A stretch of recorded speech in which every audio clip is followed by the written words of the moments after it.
আমি বহু বছৰ 30 বছৰ 33 বছৰে হ'ল মই চাই আছোঁ সঞ্জয় শৰ্মা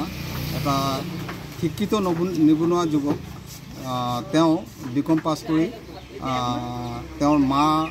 ব্যৱসায়টো তেওঁ নিজে আজি 3 বছৰ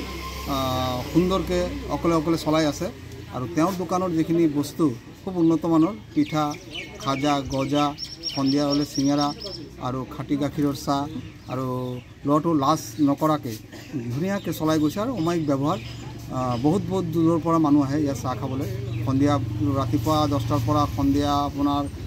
9:30লৈকে ইয়াত মানুহ ধুম লাগি থাকে আৰু সকলোৱে খায়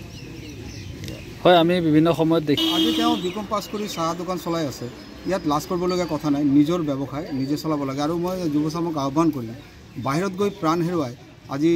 এটা ল'ৰা বাহিৰত যোৱা মানে মাক দেউতাকে কিমান চিন্তা আৰু ইয়াতে আমাৰ পথাৰ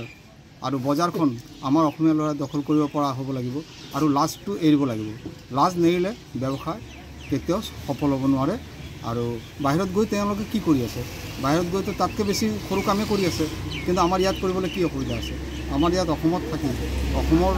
আমাৰ খেতি পথাৰ আমাৰ বজাৰ দখল কৰোঁ মই এই যুৱচামক এই আহ্বান কৰিম আপোনালোকৰ আৰু ধুনীয়া গাখীৰ